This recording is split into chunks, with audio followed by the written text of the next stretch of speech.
조용한 기도를 드리심으로 2021년 7월 25일 성령 강림절 후 9번째 주 주일 공동 제회를 성부와 성자와 성령의 이름으로 개회합니다.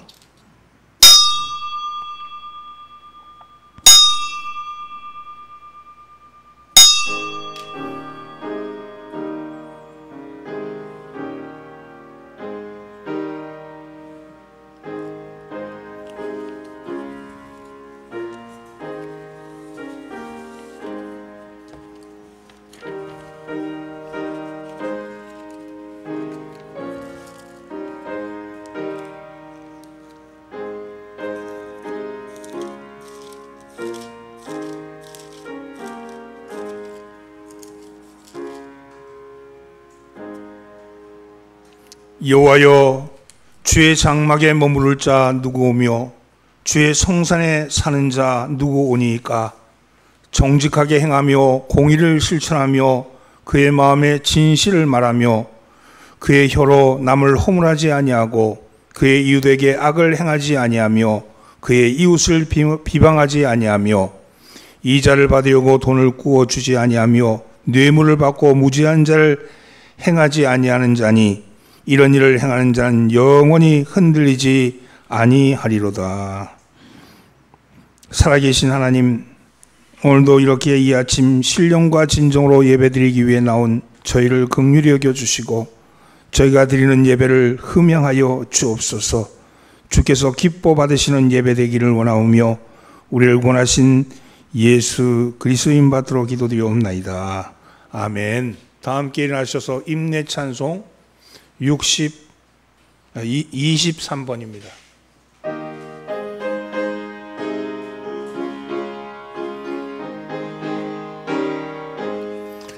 만입이 내게 있으면 그 입 다 가지고 내 구주 주신 을 찬송하겠네. 내 은혜로신 하나님 날 도와주시고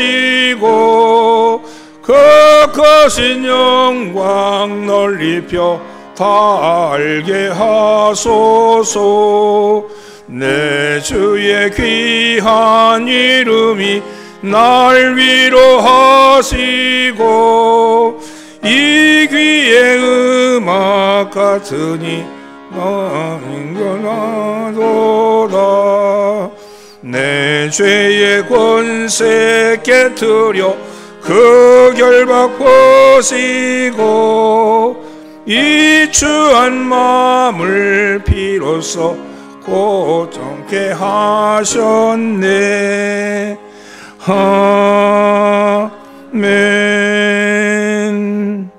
성시교독문 63번 시편 145편 말씀입니다. 왕이신 나의 하나님이여, 내가 주를 높이고 영원히 주의 이름을 송축하리이다.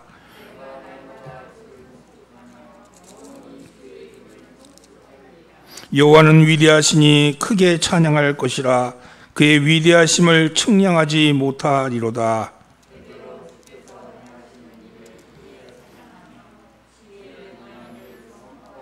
주의 존귀하고 영광스러운 위엄과 주의 기이한 일들을 나는 작은 소리로 읊조리리이다.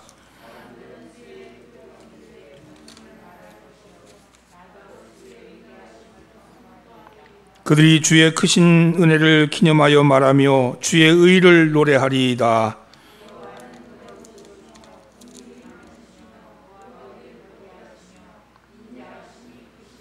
여호와께서는 모든 것을 선대하시며 그 지으신 모든 것에 긍휼을 베푸시는도다.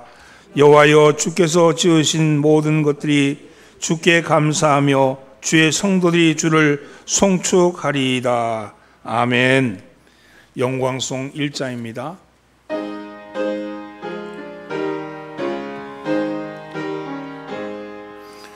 만복의 근원 하나님, 온 백성 찬송 드리고 저 천사여 찬송하세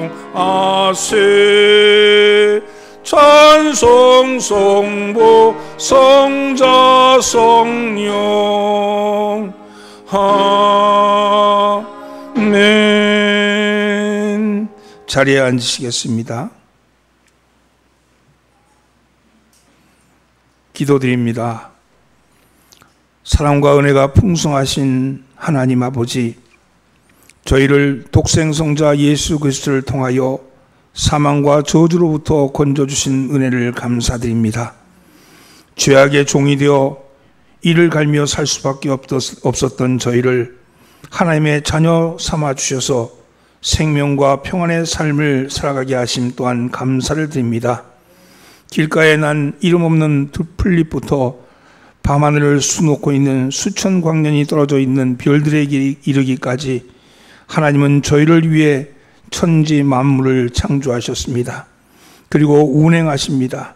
이러한 하나님의 사랑에 대해 무한 감사를 드려야 함에도 불구하고 지난 한 주간을 돌이켜보면 여전히 버리지 못한 악한 불순종의 습관과 이기적인 죄성이 남아있어 마음은 원이로 돼 육이 약한 모습을 보여왔음을 회개합니다.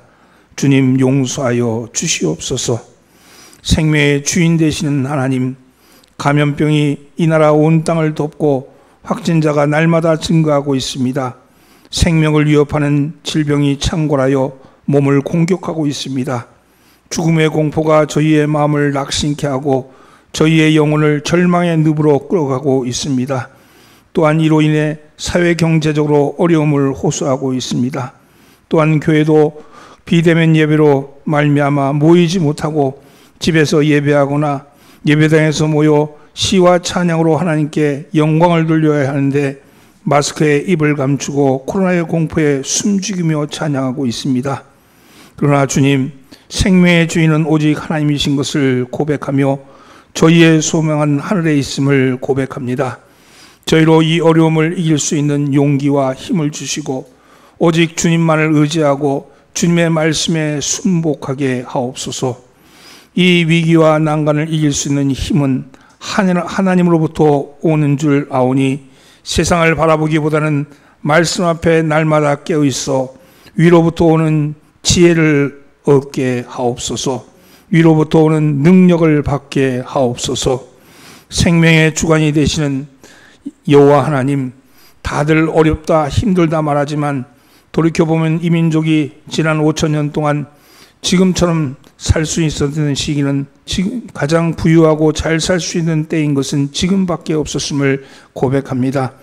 세상 사람들은 몰라도 이 모든 것이 지난 150년 동안 흘렸던 믿음의 선진들이 흘린 피와 땀에 대하여 갚아주시는 하나님의 복인 것을 깨닫습니다. 세상 사람들은 몰라도 저희는 불평보다는 감사가, 비교보다는 배려가, 경쟁보다는 협력이 우선이 되게 하옵소서. 앞으로 이 나라를 이끌어갈 위정자들은 말씀을 듣고 기도하는 사람, 하나님을 두려워하는 사람이 뽑히게 하옵소서.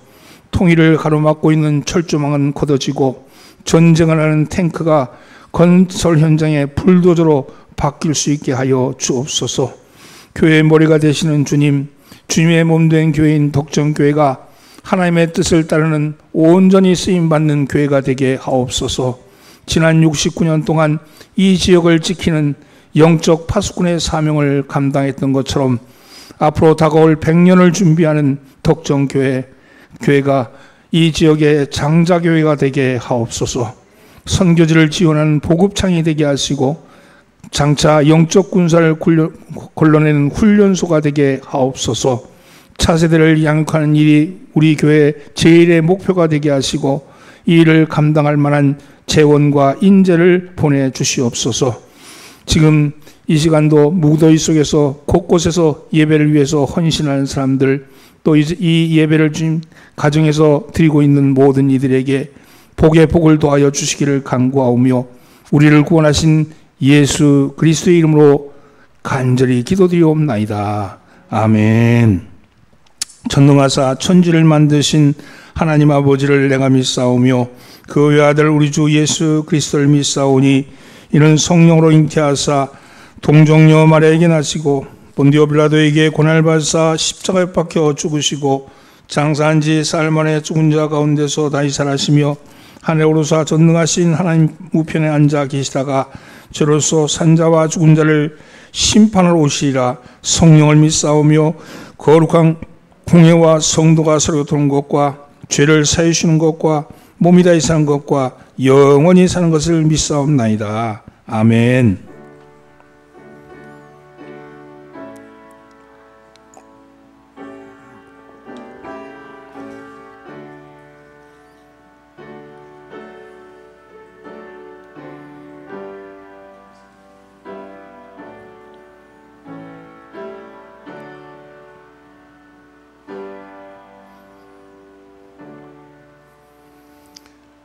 (302장) 찬송입니다.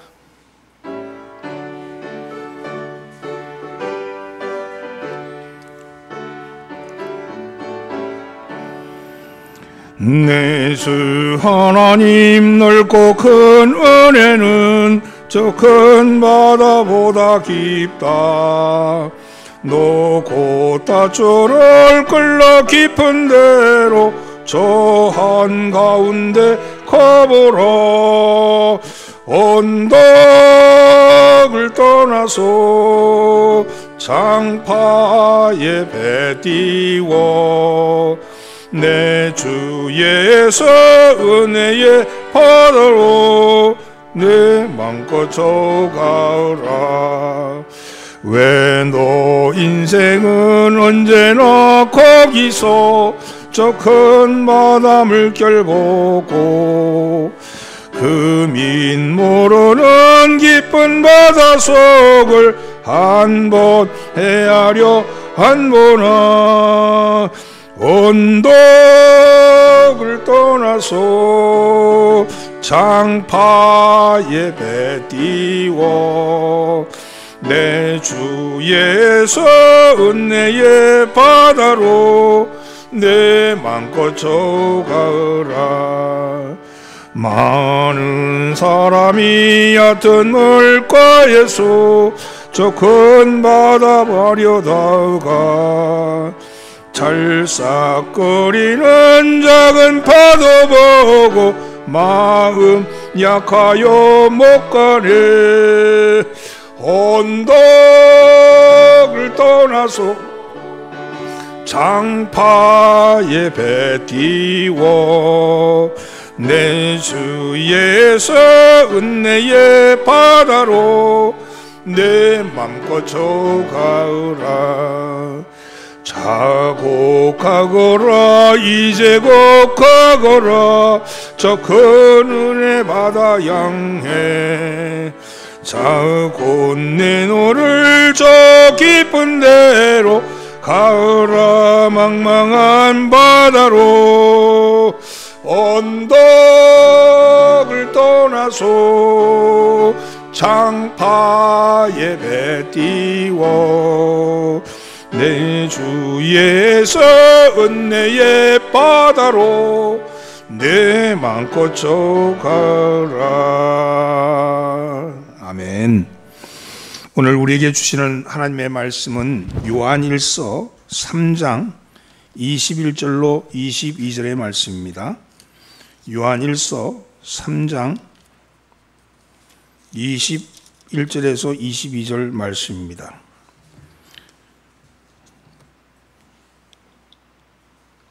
한 목소리로 봉독합니다. 사랑하는 자들아, 만일 우리 마음이 우리를 책망할 것이 없으면 하나님 앞에서 담대함을 얻고 무엇이든지 구하는 것은 받나니 이는 우리가 그의 계명을 지키고 그 앞에서 기뻐하는 것을 행함이라. 아멘. 할렐루야. 오늘도 예배에 참여하신 우리 사랑하는 성도님들과 비대면 예배에 함께하는 우리 형제 자매 여러분들에게 하나님의 크신 은총이 함께 하시기를 바랍니다. 다 함께 은혜 받읍시다. 아멘. 오늘은 담대하게 살기라는 말씀을 가지고 함께 은혜를 나눠보고자 합니다. 성경에서 반복적으로 나타나는 하나님이 일하시는 패턴이 있습니다. 하나님이 일하시는 패턴이 있는데 이거는 성경에서 계속 반복해서 나타나는 패턴이죠. 그것은 하나님이 언제나 사람보다 먼저 일하신다는 거예요. 하나님이 사람보다 먼저 일하신다는 거예요. 하나님이 사람보다 먼저 일하시는 이유는 하나님은 창조주시고 만물과 역사의 주인이시기 때문에 그렇습니다. 세상의 모든 것이 하나님의 일이기 때문입니다. 하나님은 명령하시고 지시하는 분이 아니십니다. 하나님은 도리어 계획하시고 진행하시고 완성하시는 분이 우리 하나님이십니다. 사람들이 최선을 다해서 일을 해야 한다는 그 대표적인 말이 진인사 대천명이란 말이 있죠. 즉 인간의 일을 다 하고 하나님의 뜻을 기다린다, 그런 뜻입니다. 먼저 인간이 할 수 있는 일을 위해서 최선을 다하라. 그리고도 안 되면 하나님의 뜻을 기다려라, 이런 말인데 이것은 기독교의 행동 방식이 아닙니다. 지극히 인본주의적인 생각이죠. 왜냐하면 인간의 보조 역할을 하는 것이 하늘로 보는 거예요. 인간이 자기 주체적으로 다 하고 나서 안 되면 운명에 맡기는 거지, 이렇게 얘기하는 거 아닙니까? 성경은요 그렇게 얘기하지 않습니다. 성경의 하나님은 살아계신 분이시고 인격적인 분이십니다. 하나님이 계획을 세우시고 하나님이 세우신 계획은 하나님이 세우신 계획이시기에 하나님이 먼저 행하시고 그리고 하나님이 책임지시고 하나님이 완성하신다는 거예요. 우리가 믿는 하나님은 하나님이 일하신다. 하나님이 일하신다. 따라서 하나님이 일하신다. 따라서 기독교는요, 하나님이 먼저 일하는 종교이기 때문에 타 종교처럼 신의 요구를 들어주는 기복 종교가 아니라는 거예요. 기복 종교의 행위가 없다는 겁니다. 우선 기독교는 엄밀히 말해서 하나님의 뜻을 구하는 그런 종교 행위가 없습니다. 하나님의 뜻을 구하기 위해서 뭔가 굿을 하든지 뭐 이런 거 없다는 거예요. 여러분, 왜냐하면 하나님은 하나님의 뜻을 알게 해달라고 매달릴 필요가 없다는 거예요. 왜 그러냐? 기독교는 계시의 종교이기 때문입니다. 계시의 종교. 하나님이 당신을 드러내시는 종교예요. 즉 하나님이 먼저 자신을 드러냈기 때문입니다. 성경을 잘 보십시오. 노아가 하나님 앞에 나와서 어떻게 구원을 얻겠습니까? 이렇게 묻습니까? 아브라함이 어디로 가야 됩니까? 하나님, 그렇게 물었습니까? 그럼 모세가 하나님 지금 구름 기둥이 어느 방향으로 가죠? 이렇게 물었습니까? 그런 기억이 없습니다. 여호수아가 하나님의 의도를 깨달으려고 캐내려고 애쓴 적도 없습니다. 다윗이 하나님의 속내가 무엇인지 고민한 적도 없습니다. 인간이 묻기 전에, 사람이 묻기 전에, 사람이 구하고 찾기 전에, 매달리기 전에 하나님이 먼저 알려주셨습니다. 하나님이 당신이 먼저 뜻을 알려주신 거죠. 신약에서 보면 제자들이 성자 예수님께 구했지만 엉뚱한 것을 물었어요. 그래서 제자들이 물은 것 중에 대답을 들은 게 거의 없습니다. 제자들이 기도하는 것에 대해서 물은 적이 있죠. 그때 예수님은요, 제자들의 질문대로 기도하는 방법을 가르치신 것이 아니라 기도하는 대상, 하나님에 대해서 가르치신 거예요. 여러분, 예수님이 승천하기 전에 제자들이 주께서 이스라엘 나라를 회복할 때가 이때니까 이렇게 물은 적이 있죠. 그때 예수님의 대답은 너희가 알 바가 아니다, 이렇게 말씀하셨어요.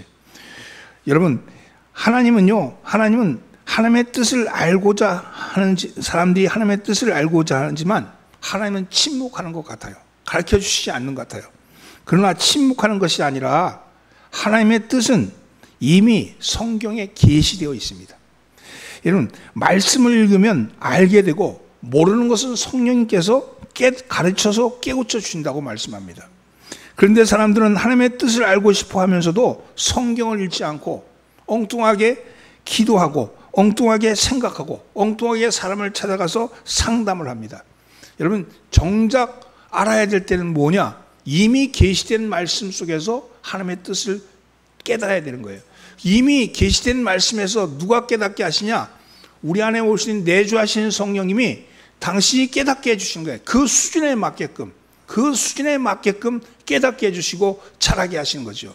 우리 성령님은 어머니 성령님이시죠. 그래서 우리의 수준에 맞게끔 우리에게 가르쳐 주시고 나가게 하십니다. 사람들은 자기 수준에 맞지 않게끔 달려가려고 들지만 욕심이죠. 그것은 하나님의 뜻을 내려고 그런 것이 아니라 자기의 욕심, 자기 의를 드러내기 위함에 불과하다는 겁니다. 하나님은 답을 이미 성경에 계시해 두고 계셨습니다.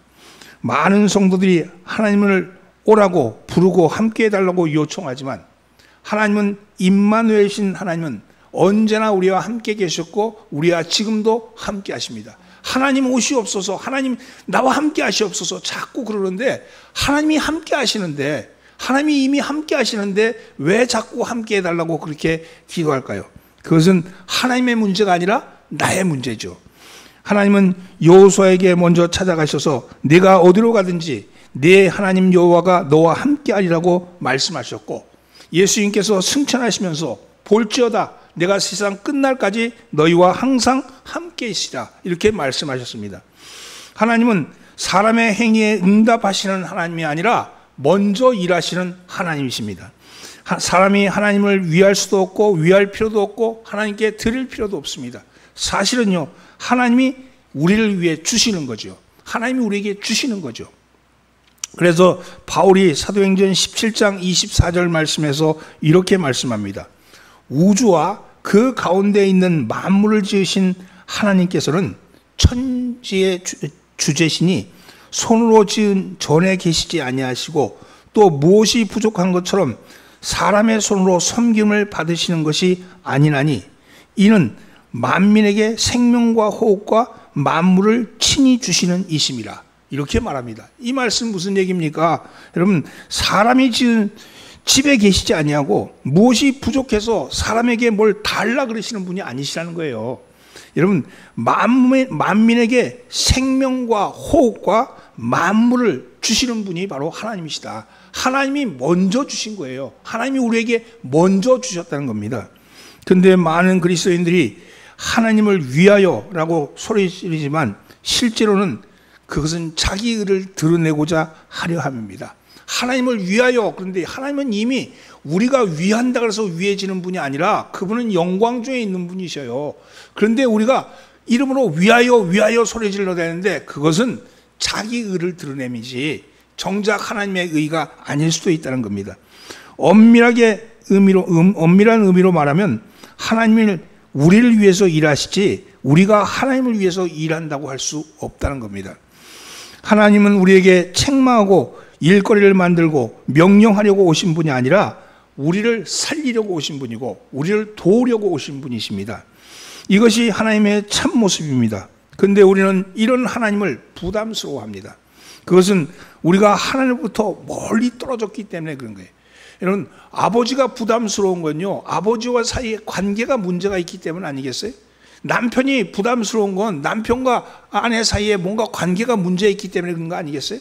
자식이 부담스러운 것은 자식과 부모 사이에 뭔가 문제가 있기 때문 아니겠습니까? 하나님이 부담스러운 것은요, 우리가 타락했기 때문인 것이요, 죄 가운데 있었기 때문입니다. 그러나 창조주 하나님의 언약을 어기고 스스로 하나님이 되려는 반역을 꿈꿨던 인간, 그래서 하나님과 완전히 떨어져 버린 인간, 죽음의 나락에 빠져버린 인간, 이제 사망의 늪에 떨어져 버린 이 인간에게 하나님은 찾아오신 겁니다. 하나님이 찾아오셔서 우리를 구하시고 우리를 생명을 주려고 오신 겁니다. 사망에서 생명으로 우리를 옮기시려고 오신 것이죠. 그것이 바로 복음입니다. 그리고 하나님이 우리에게 원하시는 것은 하나님이 주신 복, 하나님이 우리에게 주신 복을 누리는 겁니다. 우리가 누리는 것이 껄떡껄떡대면서 복 달라 그렇게 얘기하지 않으셔도 이미 우리에게 복을 주셨단 말이죠. 그 주신 복을 누리라고 그렇게 말씀합니다. 하나님이 주신 복을 누리는 데 있어서 가장 중요한 자세가 뭐냐? 그게 담대함입니다. 담대함. 자기가 가진 것을 마음껏 드러내고 누릴 수 있는 것은 담대함입니다. 하나님의 사람은 강하고 담대해야 합니다. 여기서 강하다는 말은요, 히브리어로 하자크인데 단단히 동요매다 이런 뜻이에요. 이거 강하다는 것은 하나님에게 단단히 묶여 있는 것을 의미해요. 하나님과 단단히 묶여 있는 것, 그것을 의미하고요. 담대하다는 것은 히브리어로 아마츠인데 이 말은 방심하지 않고 깨어 있음입니다. 방심하지 않고 깨어 있음. 즉 여러분, 담대한 것은 성격적인 것이나 어떤 확신이나 어떤 선포의 개념이 아니라 진리와 약속에 굳게 서 있고 영적으로 깨어 있는 상태. 담대함은 영적으로 깨어 있는 상태가 담대함입니다. 어떤 사람은 자기가 가진 것을 10%도 제대로 누리지 못하는 사람이 있는데, 어떤 사람은 100%를 넘어서 120%더 나가서 130%를 이상을 누리며 사는 사람도 있습니다. 그것은 담대함의 차이입니다. 그리고 히브리서 10장 35절 말씀에 그러므로 너희가 담대함을 버리지 말라, 이것이 큰 상을 얻느니라, 그렇게 말씀하셨어요. 그러나 근거가 없는 담대함은요, 만용에 불과합니다. 만용. 근거가 약한 담대함은 오래가지 못하고 담대함이 상실되고 맙니다. 반면에 근거가 분명한 담대함은 많은 것을 얻고 누리게 합니다. 그래서 히브리서 10장 35절에 그러므로 너희의 담대함을 버리지 말라, 이것이 큰 상을 얻느니라, 이렇게 말씀하신 거죠. 여러분, 사도 요한은 본문에서 성도들이 하나님이 부어주시는 담대함을 얻고 누리는 근거가 뭐냐, 이 말씀을 하고 계시는 거죠. 그러면 우리가 어떻게 하나님의 주신 복을 담대함으로 누릴 수 있겠습니까? 우리가 어떻게 깨어서 하나님에게 붙어서 강하고 깨어서 우리가 주신 복을 누리며 살 수 있겠습니까? 우리에게 하나님이 복을 주시지 않은 것이 아니라 주신 복을 누리지 못한 것이라면, 여러분, 담대함을 얻어서 여러분, 우리가 주신 복을 100% 아니 120% 130% 누리며 사시는 여러분 되기를 예수님으로 축원합니다. 그러면 어떻게 누릴 수 있습니까? 첫째는요, 따라서 우리 마음이 우리를 책망할 것이 없어야 합니다. 21절 말씀을 함께 봉독합니다. 사랑하는 자들아, 만일 우리 마음이 우리를 책망할 것이 없으면 하나님 앞에서 담대함을 얻고, 여기가 여기 보면 우리가 잘 알듯이 우리 마음이 떳떳하지 못하면 결코 담대할 수가 없어요. 죄 지은 사람은요, 경찰 앞에 가면 경찰이 말도 안 해도 쫄아. 아버지에게 잘못한 아들은요, 아버지가 눈빛만 이렇게 돌려도 겁내. 왜 그래요? 떳떳하지 못하니까 그렇습니다. 요한복음 3장 20절로 21절 말씀에 이렇게 말씀합니다. 악을 행하는 자마다 빛을 미워하여 빛으로 오지 아니하나니 이는 그 행위가 드러날까 하며, 진리를 따르는 자는 빛으로 오나니 이는 그 행위가 하나님 안에서 행하는 것임을 나타내려 함이라 하시니라. 여기 보면 이 말씀 그대로예요. 떳떳하지 못하면 빛 가운데 나갈 수가 없는 거죠. 빛 가운데 나갈 수가 없는 게, 하나님은 빛이기 때문에 사람의 마음의 생각까지도 아십니다.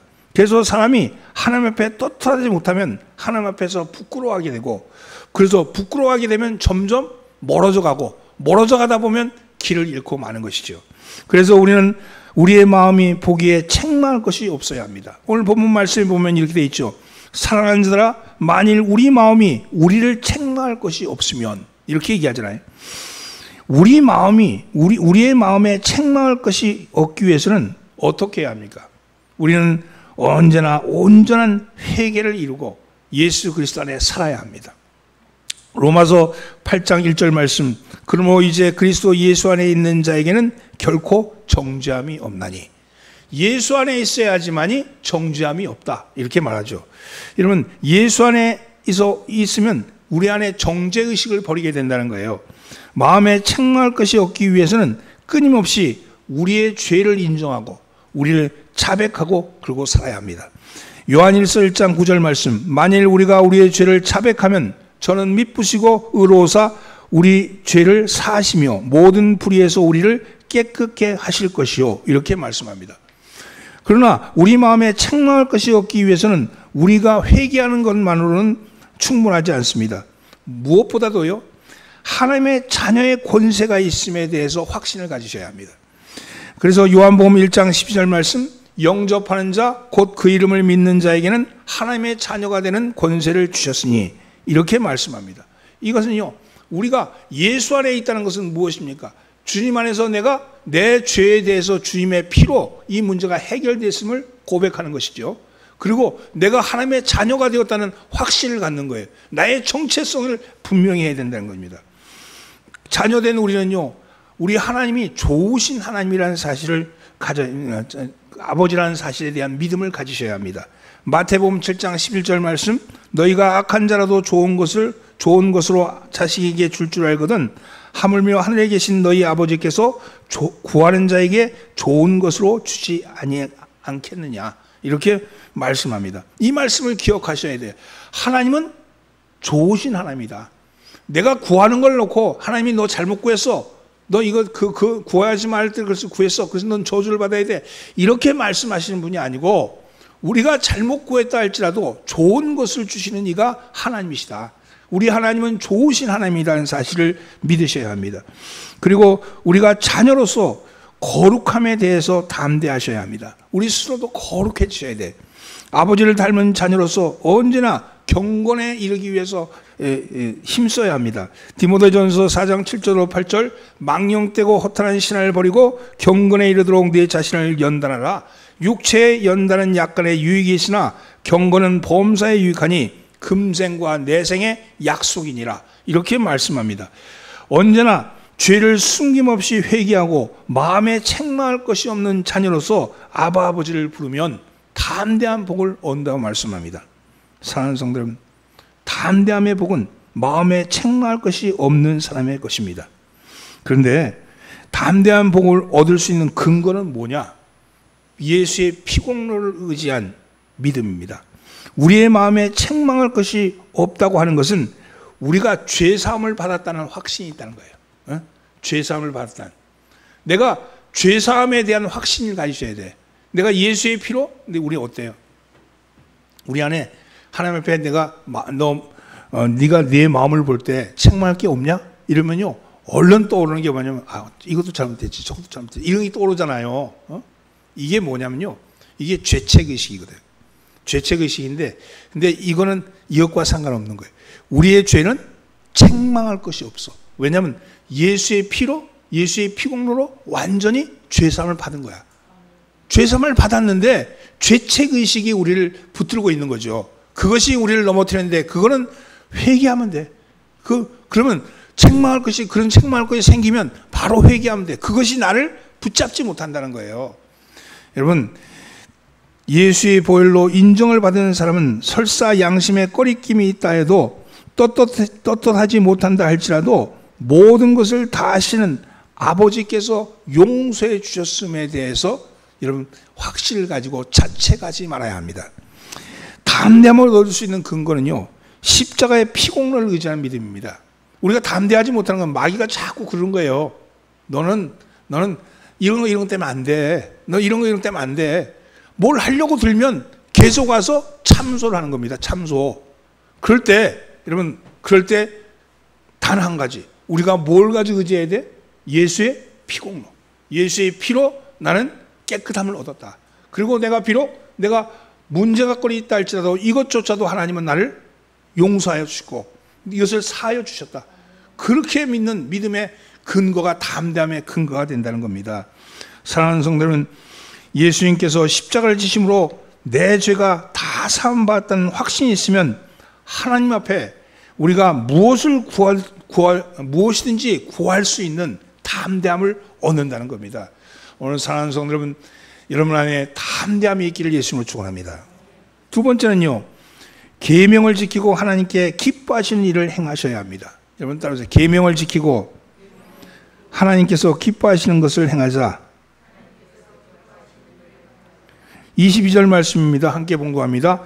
무엇이든지 구하는 바를 그에게 받나니 이는 우리가 그의 계명을 지키고 그 앞에서 기뻐하시는 것을 행함이라. 담대한 사람은 하나님의 계명을 지키는 사람입니다. 하나님의 계명을 지키는 사람. 계명을 지키는 것이 바로 하나님이 기뻐하시는 일을 행하는 거예요. 계명을 지키는 것이 곧 하나님이 기뻐하시는 일이에요. 여러분, 여기서 계명이라 그러니까 명령 같고 율법 같고 지키지 않으면 뭔가 벌을 받을 것 같고 그래서 두렵고 무섭고 부담스러운 것처럼 느끼지만 사실은 계명은요, 어떻게 살아가야 하는가 하는 갈 길을 알려주는 마치 내비게이션과 같은 거예요. 응? 여러분, 차에 내비게이션이 달려있으면 부담스럽습니까? 아우, 잘 됐다 그러잖아요. 몰랐는데 길을 찾을 수 있으니 좋겠다, 이렇게 얘기하잖아요. 그 길로 가면 길을 잃지 않고 살 길이 나온다는 것을 가르쳐 주는 것이 바로 계명이에요. 계명을 마치 율법처럼 생각하니까 이게 부담스러운 거예요. 지키지 않으면 벌 받고 이런 거잖아요. 계명은요, 우리가 가야 할 길을 가르치는 내비게이션이라는 거예요. 안내서라는 겁니다. 하나님은 우리에게 요구하지 않으십니다. 조건을 걸어두시고는 이렇게 하면 사랑하고 이렇게 하면 사랑 안 한다, 이렇게 말하시는 분이 아닙니다.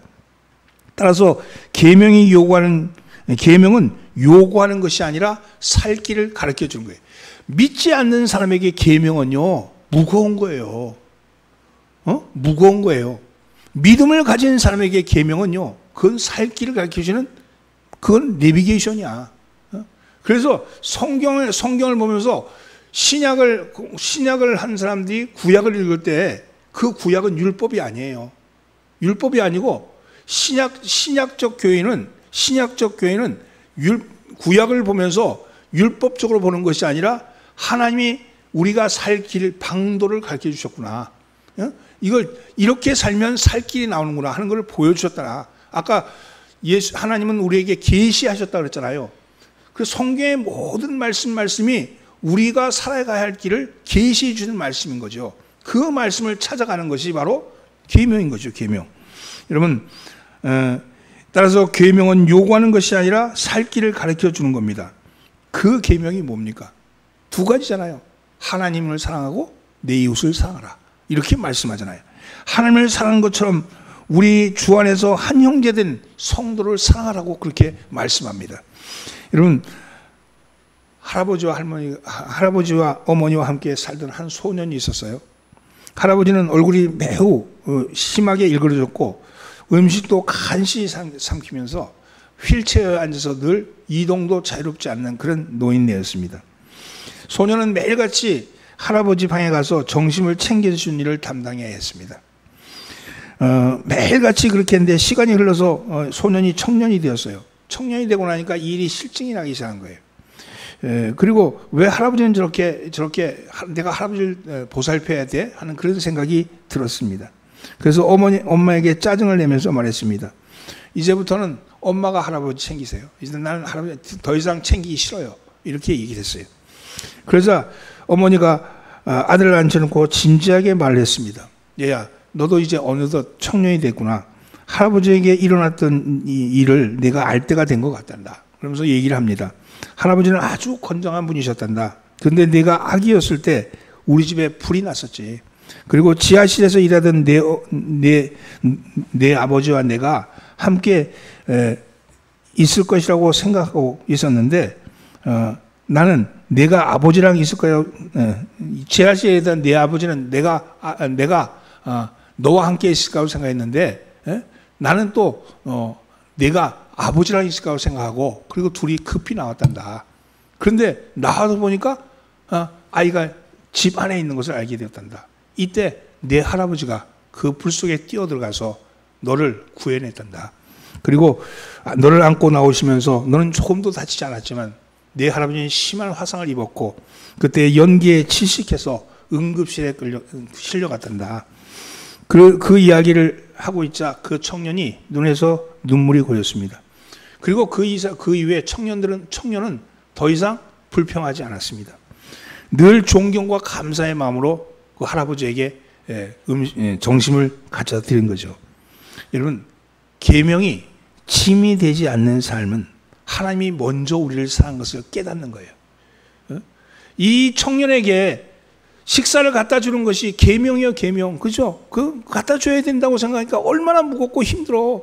그런데 나중에 그것이 무슨 뜻인지를 알았을 때, 내가 할아버지에게 왜 그렇게 해야 되는지를 알았을 때, 할아버지가 나에게 무엇을 해주는 것을 알았을 때, 이제 더 이상 그것은 짐이 아니고 감사와 존경의 표시가 되는 것이죠.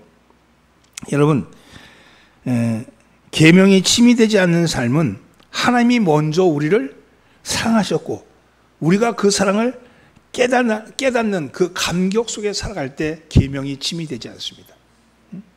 나는 죽을 수밖에 없는 자인데, 나는 저주받은 자인데, 나는 내 생명이 없는 자인데, 하나님에 떨어져 있는 자인데 주님이 나를 살리셨다.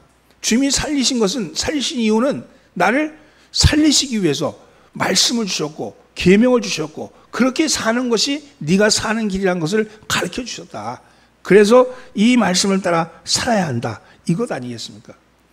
계명은 어떤 것이 진정 하나님의 자녀인 우리가 살 길인지를 깨닫게 하고 인도해 주는 내비게이션입니다. 그리고 그 일을 행하면 하나님이 기뻐하십니다. 여러분, 하나님이 기뻐하게 되면 담대함은 복을 누리게 되는 거예요. 사랑하는 성도 여러분, 계명을 지키는 것은 그 앞에서 기뻐하는 것을 행함이라고 말씀합니다. 담대함의 복은 하나님을 기쁘시게 하는 삶, 계명을 지키는 사람에게 담대함의 복이 임할 줄 믿습니다. 여러분, 크게 구약의 큰 정신, 하나님을 사랑하고 형제를 사랑하라 그랬잖아요. 어떻게 사랑해야 합니까? 어떻게 사랑해야 합니까? 하는 방법이 바로 구약과 신약에 있는 말씀들이에요. 말씀들을 읽으면서, 그래, 하나님을 이렇게 사랑해야지. 아, 그래, 형제를 이렇게 사랑해야지. 이게 다 그 안에 녹혀 있는 거죠. 그게 말씀이잖아요. 그게 계시된 말씀이란 말씀이죠. 그 말씀을 듣고 깨닫고, 그리고 내 말씀으로 받으면 여러분 살 길이 열리고 여러분의 삶의 길에 담대함이 드러날 줄 믿습니다. 끝으로 담대함을 누린다는 것은 어떤 의미일까 하는 것이죠. 22절 말씀 앞부분의 말씀입니다. 무엇이든지 구하는 바를 그에게 받나니. 담대함을 누린다는 것은 우리가 무엇이든지 구하는 바를 얻게 된다는 거예요. 담대함을 누린다는 것은, 담대함을 누리며 산다는 것은 우리가 무엇을 구하든지 그에게 받는다는 거죠. 이것을 한마디로 기도 응답에 대한 약속이다, 이렇게 얘기합니다. 이거는 요한일서 5장 14절 말씀, 그를 향하여 우리가 가진 바 담대함이 이것이니 그의 뜻대로 무엇을 구하면 들으심이라. 그의 뜻은 뭐예요? 말씀에 있잖아요. 계시된 말씀에. 그 계시된 말씀에 따라서 구하면 얻게 된다고 얘기합니다. 우리의 좋으신 아버지는 우리가 구하는 모든 것에 대해서 응답하십니다. 마태복음 7장에 누가 아들이 떡을 달라는데 돌을 주며 생선을 달라는데 뱀을 줄 사람이 있겠느냐? 너희가 악한 자라도 자식에게는 좋은 것을 줄 알거든 하물며 하늘에 계신 내 아버지께서 구하는 자에게 좋은 것을 주시지 아니하시겠느냐, 이렇게 말씀합니다. 이것이 복음이고 이것이 하나님의 약속입니다. 이것이 우리에게 주신 계시입니다. 이것이 당신의 뜻입니다. 좋은 것 주시는 게 내 뜻이다, 이렇게 말씀하잖아요. 또한 바울은 로마서에서 예수님이 우리에게 구하는 것에 대한 중보가 되어주신다. 우리 주님이 삼위일체 하나님, 그 하나님 중에 예수님은 그것에 대한 중보가 되어주신다. 내가 구할 수 있는 근거가 되게 하신다, 이 말씀이죠. 로마서 8장 34절, 누가 정죄하리요? 죽으실 뿐 아니라 다시 살아나신 이는 그리스도 예수니 그는 하나님 우편에 계신 자요 우리를 위하여 간구하시는 자신이라. 왜 간구합니까? 내가 죄인이면요 하나님 앞에 나갈 수가 없는데 그분이 중보가 되셔서 얘 죄를 내가 대신했습니다. 얘가 구하는 거 받아주세요. 이럴 수 있는 것이 바로 중보 되시는 예수님의 역할이었다고 말씀하는 거죠. 하나님은 우리의 모든 것에 관심을 가지고 계십니다. 가장 작은 것까지도 하나님은 관심의 대상입니다. 왜냐? 우리가 하나님의 사랑받는 존재이기 때문입니다. 에베소서 3장 20절, 우리 가운데 역사하시는 능력대로 우리가 구하거나 생각하는 모든 것에 더 넘치도록 능히 하실 이에게. 우리가 구하거나 생각하는 모든 것에 그보다 넘치도록 주시리. 우리 하나님이 그러신 분이라는 거예요. 그래서 하나님은 우리의 구하는 바를 바로 응답하신다고 말씀합니다.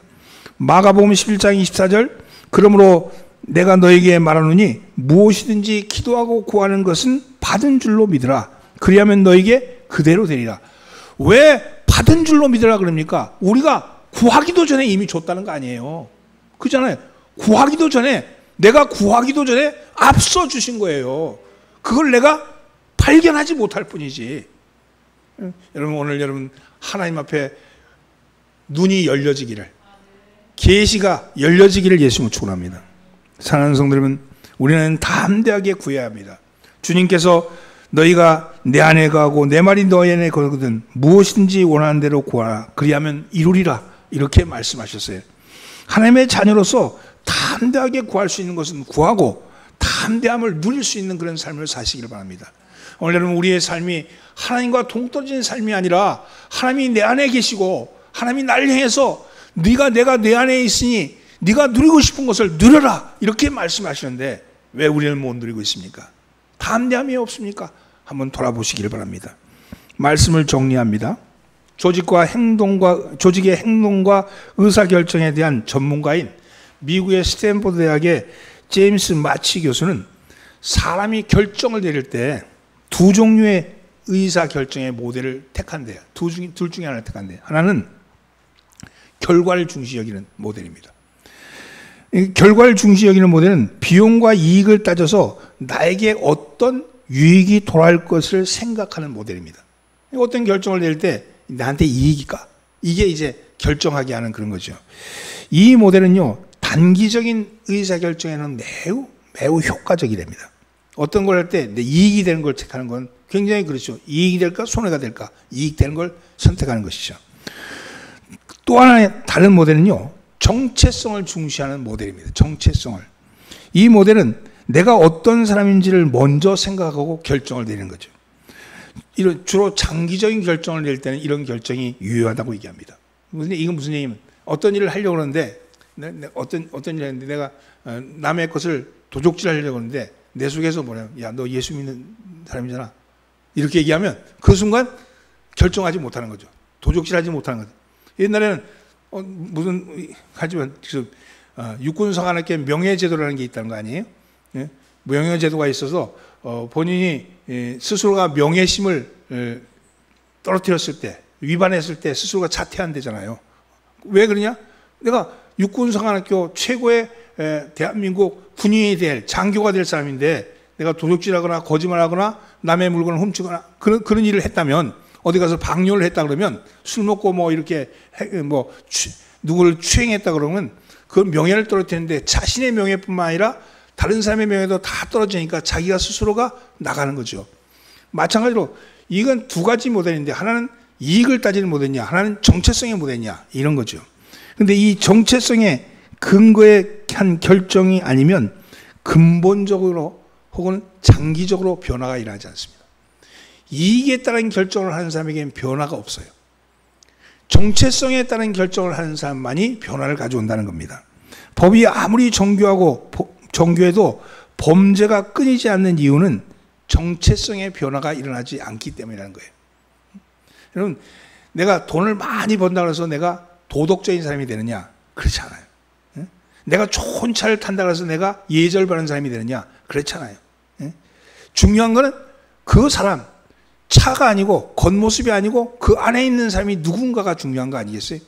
내 속에 정체성의 변화가 일어나지 않으면 어떤 일이 일어나더라도 그것은 변화를 만들 수가 없다는 겁니다. 여러분, 그래서 신앙에게 있어서 신앙은요, 인간의 정체성이 무엇인가를 제일 먼저 깨닫게 하는 거예요. 그게 뭡니까? 하나님이 인간을 창조하실 때 계획하신 정체성. 그 정체성은 뭡니까? 인간은 하나님이 사랑하는 자녀라는 거예요. 하나님의 사랑하는 자녀라는 거예요. 여러분, 우리는 하나님의 사랑받는 자녀라는 거예요. 이게 우리의 정체성이라는 거예요. 내가 하나님의 자녀다 하는 이 정체성이 바로 쓴 사람만이 여러분 그 신앙의 담대함을 누릴 수 있는 거예요. 자기 정체성이 없는 사람, 나는 이런 사람도 있잖아. 나 지시지 못, 나는 안 돼. 나는 아무래도 안 돼. 나는 뭐 해도 안 돼. 나는 팔자가 더러워. 이렇게 생각하는 사람은요, 뭘 해도 망하는 거야. 그렇잖아요? 근데 나는 하나님의 자녀야. 하나님이 나를 사랑하셨어. 그리고 하나님이 나의 길을 이끌어 주셔. 하나님이 나와 임마누엘 함께 하셔. 그래서 내가 택하는 길은 다 올바른 길이고 하나님이 복 주시는 길이야. 지금 비록 내가 이 문제 단기적으로 손해를 봤다 할지라도 하나님은 이 일을 통해서 나를 좋은 것으로 옮기시는 분이시여. 이렇게 믿는 사람에게 담대함을 누리며 살 수 있다는 것이죠. 오늘 여러분 담대함을 누리며 사시는 여러분 되기를 예수님은 축원합니다. 말씀을 정리합니다. 우리 마음이 우리를 책망할 것이 없어야 합니다. 그런데 우리는 이미 예수의 피로, 예수의 보혈로 이미 사함을 받았어. 책망할 것이 있을 수가 없어. 두 번째는요, 계명을 잘 지키고 하나님이 기뻐하시는 일을 하는 거예요. 계명은 많고 복잡하지도 않아. 두 가지야. 하나님을 사랑하고 이웃을 사랑하라. 그 두 가지야. 그거 안에서 여러 다양한 것이 나오겠지만 이 두 가지를 분명히 하면 내가 담대하는, 이것이 하나님을 사랑한 일인가? 이것이 이웃을 사랑한 일인가? 이렇게 묻는 거죠. 나의 이익이 아니라 이웃을 사랑한 일이라면 내가 손해를 보더라도 하면 그걸로 통해 가지고 하나님이 복을 주신다는 거예요. 그런 사람은, 담대함을 누리는 사람은 어떤 사람이냐? 무엇이든지 구하는 바를 받는다는 거예요. 오늘 여러분이 무엇을 구하든지 이런 두 가지의 조건을 가지고 있으면 내가 구하는 것을 구하기도 전에 이미 나에게 주셨다고 얘기하잖아요. 네가 받은 줄로 믿으라 그랬잖아요. 그럼 이미 주셨다는 거 아니겠어요? 오늘 우리가 보지 못하면, 누리지 못하면 우리 스스로의 부족함 때문인데, 그것은 주님 앞에서, 말씀 앞에서 내가 서서 말씀을 통해서 나를 깨우치고 하나님 앞에 주신 것을 온전히 누리면서 사시는 여러분 되기를 예수님은 축원합니다. 기도합니다. 주님, 담대함을 주시옵소서.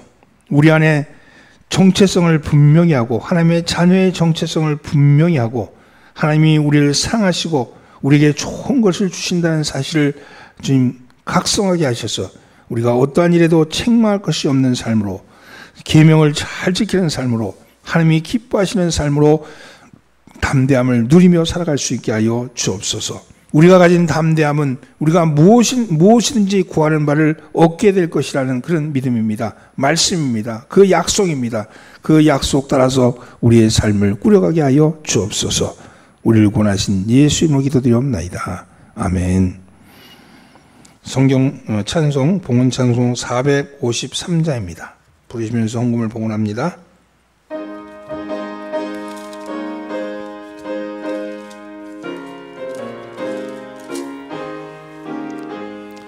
예수도 알기 원하네. 크고 넓은 은혜와 대속해 주신 사랑을 간절히 알기 원하네. 내 평생의 소원, 내 평생의 소원, 대속해 주신 사랑을 간절히 알기 원하네. 성령의 스승 되셔서 진리를 가르치시고 거룩한 뜻을 깨달아 예수를 알게 하소서. 내 평생의 소원, 내 평생의 소원, 대속해 주신 사랑을 간절히 알기 원하네. 예수가 계신 곳에서 하나님 말씀 배우니 그 말씀 안전히 내 맘에 겨운데도다. 내 평생의 소원, 내 평생의 소원, 대속해 주신 사랑을 간절히 알기 원하네. 예수가 계신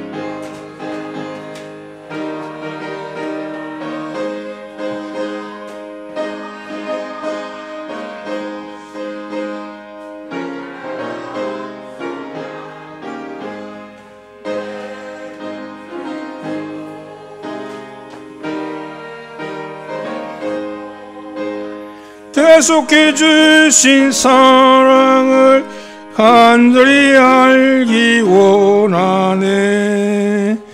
아멘. 하나님 앞에 예물을 봉헌합니다. 11조 우리 문미영 청년, 최정문 김진수 장로님, 전보랑 권사님, 임은순 권사님 저희 가정에 드렸습니다. 이정봉 임진숙 권사님 가정에 드렸습니다. 감사헌금입니다. 문영길 박희순 장로님, 김진수 최정문 장로님, 전보랑 권사님, 임은순 권사님, 저희 가정에 드렸습니다. 천상금입니다. 이명숙 권사님, 문영길 박희순 장로님, 진홍경 김옥희 권사님, 김진수 최정문 장로님, 전보란 권사님, 이문순 권사님 드리셨습니다. 성경금입니다. 김인미 권사님, 김옥희 권사님, 전보란 권사님 저희 가정에 드렸습니다. 기도합니다. 살아 역사하시며 우리의 생사복을 주관하시는 창조주 하나님 아버지, 오늘도 주님이 저에게 허락하신 많은 복 중에 아버지 하나님, 우리의 삶의 자리마다 주여 흘려주신 그 복을 아버지 구분하여 주님 앞에 드립니다. 하나님이여, 누릴 수 있는 많은 복을 누림에도 불구하고 우리의 부족함과 나약함에 아버지 하나님이여 늘 부족함으로 헐떡대고 있는 저희들의 모습입니다. 그러나 주님, 생각해보니 주님 모두가 주의 은혜요 주님의 주신 풍성한 은총인 것을 고백합니다. 주님, 주신 것에서 구분하여 드려진 이 예물들마다 축복하여 주시옵시고 복에 복을 부어주시기를 원합니다. 11조 감사헌금, 선교헌금, 천사헌금, 주일헌금, 주정헌금에 이르기까지 아버지께서 기뻐 받으셔서 영광 중에 사용하여 주옵소서. 우리를 구원하신 예수님의 이름으로 기도드리옵나이다. 아멘. 예배에 참여하신 여러분들을 환영합니다. 하나님의 크신 은총이 여러분에게 함께하기를 바랍니다. 사회적 거리두기 4단계 조치가 시행되고 있는데 2주가 더 연기됐다 그래요. 그러나 어쨌든 20명까지는 예배를 드릴 수 있다고 법원 판결이 나와가지고, 그래서 20명까지는 그래서 옛날에 10%였는데 근데 20명으로 이렇게 인원을 딱 정리한 것 같아가지고 1000명이 모여도 20명, 10,000명이 모여도 20명 그렇더라고요. 그렇게 돼서 방송 송출 인원을 빼고 20명인 것 같아요. 그렇게 돼서 20명까지 되니까 다들 겁먹고 안 나오시는데 그래도 예배, 기본적인 예배 20명까지 되니까 가정에 드릴 때 예배 드리는 것 같지 않고 마음이 이렇게 축 처지면 영적으로 흔들리니까 잘 선택하셔서, 그리고 우리 교인들은 거의 다 백신 다 맞았잖아요. 그래서 밖에서 더 주의하시고 교회에서는 예배를 잘 드리기를 바랍니다. 무더위가 기승을 부리고 있습니다. 건강에 유의하시고 여러분 특별히 밖에 막 다니지 마시고 집에 잘 계셔서 건강에 유의하시기 바랍니다.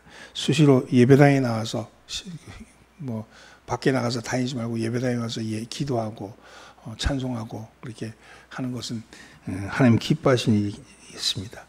그리고 환우들을 위해서 좀 기도해 주십시오. 그리고 병자들이 많이 생기는데 신영철 우리 집사님, 김삼순 권사 우리 장남 심영식 집사 나오잖아요. 갑자기 백혈병에 걸려가지고 급성 백혈병으로 지금 병원에 가 있는데 위해서 기도를 좀 해주십시오.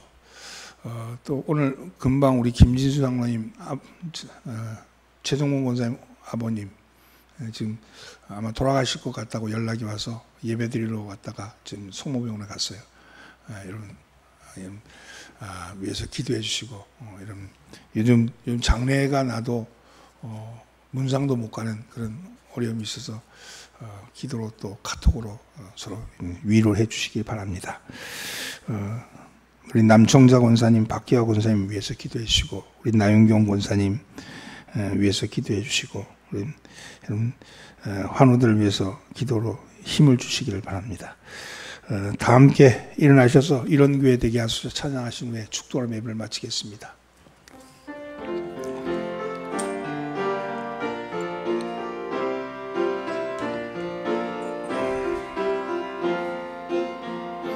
진정한 예배가 숨쉬는 교회, 주님이 주인 되시는 교회, 믿음의 기도가 쌓이는 교회, 최고의 찬양을 드리는 교회, 말씀이 살아 움직이는 교회, 성도의 사랑이 넘치는 교회, 섬김과 헌신이 기쁨이 되어 열매 맺는 아름다운 교회, 주님의 마음 닮아서 이웃을 사랑하는 교회, 주님의 영광을 위해서 빛 대신 주님 전하는 교회,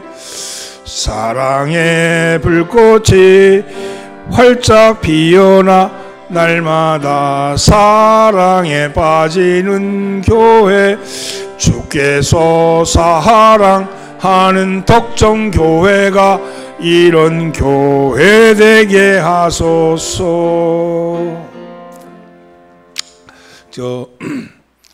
이렇게 무더운데, 아주 무더운데 선풍기를, 이렇게 새 선풍기를 2개 우리 김인미 권사님이 이렇게 기증하셨어요.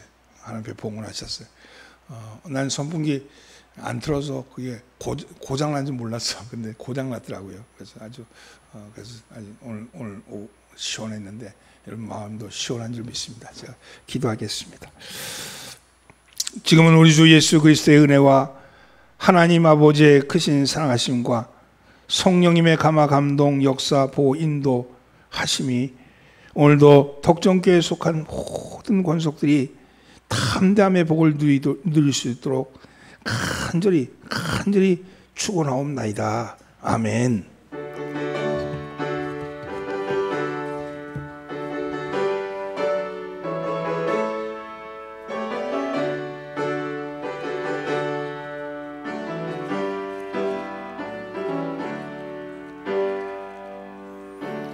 하나님께 영광의 박수를 보냅니다.